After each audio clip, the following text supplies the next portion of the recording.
Hello friends, आप लोग कैसे हैं? उम्मीद करते हैं आप लोग ठीक होंगे, आप लोग हेल्दी होंगे। फ्रेंड्स, आज एक क्वेश्चन है कि बायोडाइवर्सिटी क्या होता है।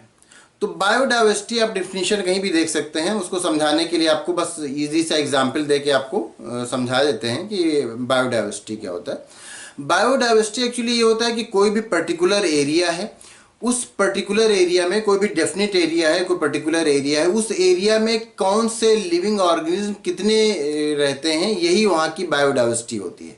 मतलब किसी पर्टिकुलर किसी खास एरिया में आप कोई डेफिनेट एरिया ले लें, उस एरिया में कितने तरह के लिविंग ऑर्गेनिज्म रहते हैं, तो ये उस एरिया की बायोडाइवर्सिटी होगी। जैसे एग्जाम्पल के तौर पे आप ऐसे समझ लीजिए कि मान लिया जाए कि कोई एक फील्ड है, एक ज़मीन है, मान लीजिए 1 एकड़ की ज़मीन है।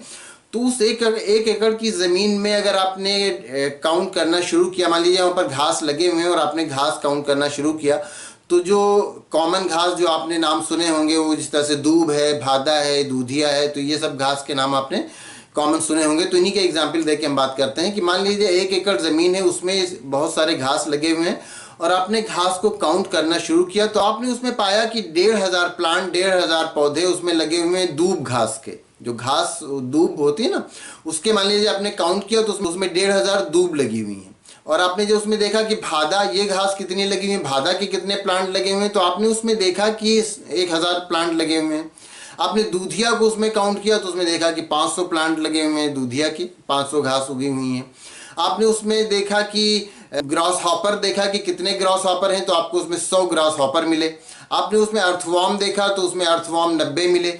तो ये जो नंबर्स हैं ये वहाँ की बायोडाइवर्सिटी हो गई कि उस पर्टिकुलर एरिया में, उस 1 एकड़ ज़मीन में 1,500 प्लांट दूब के लगे हुए हैं, 1,000 प्लांट भादा के लगे हुए हैं, 500 प्लांट दूधिया के लगे हुए हैं, 100 वहाँ पर ग्रास हॉपर रहते हैं, 90 वहाँ पर अर्थवॉर्म रहते हैं। ये वहाँ की बायोडाइवर्सिटी है।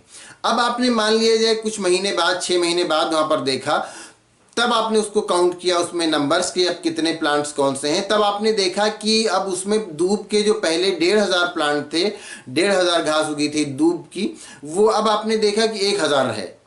पहले 1,500 थी, अब 1,000 है। पहले अब आपने देखा था कि उसमें भादा 1,000 थी, अब आपने देखा तो उसमें काउंट किया तो भादा उसमें 1,500 हो गया। तो अब उसमें पहले दूधिया कितने थे, पहले दूधिया 500 थे, अब आपने दूधिया उसमें देखा तो 300 रह गए। अब और जो ग्रॉस हॉपर थे, पहले आपने देखा था कि उसमें 100 थे, अब आपने देखा कि 90 हो गए हैं। आपने देखा कि अर्थवॉर्म पहले 90 थे, अब आपने देखा कि अर्थवॉर्म 100 हो गए या 80 हो गए, जो भी हो गए। तो अब ये बायोडाइवर्सिटी चेंज हो गई। तो ये बायोडाइवर्सिटी जो पहले जो उसमें नंबर्स थे एक पर्टिकुलर एरिया में, तब की बायोडाइवर्सिटी वो थी। अब जब आपका नंबर चेंज हुआ तब अब की बायोडाइवर्सिटी ये होगी। मतलब पहले उस पर्टिकुलर एरिया में सबसे ज़्यादा जो नंबर्स थे ग्रास में वो दूब की थी। अब यहाँ इस जब आपने 6 महीने बाद देखा तो उसमें दूब कम हो गई, भादा ज़्यादा हो गए, और भादा अब उसमें डोमिनेट करने लगा नंबर में, नंबर्स इसके ज़्यादा हो गए। तो अब वहाँ की बायोडाइवर्सिटी क्या हुई, बायोडाइवर्सिटी चेंज हो गई, क्योंकि उसमें जो जिस रेशियो में प्लांट्स लगे थे वो रेशियो चेंज हो गया। जब वो रेशियो प्लांट या एनिमल जो भी थे उनका जो रेशियो चेंज हो गया, जब उसमें लिविंग ऑर्गेनिज्म के रेशियो चेंज हो गए, तो उसको हम कहते हैं कि वहाँ की बायोडाइवर्सिटी चेंज हो गई।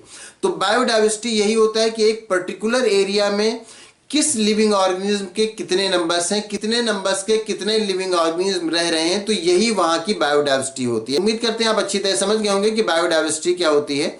अगर इसमें कोई कंफ्यूजन है या किसी तरह का कोई क्वेश्चन है तो आप पूछ सकते हैं। Thank you.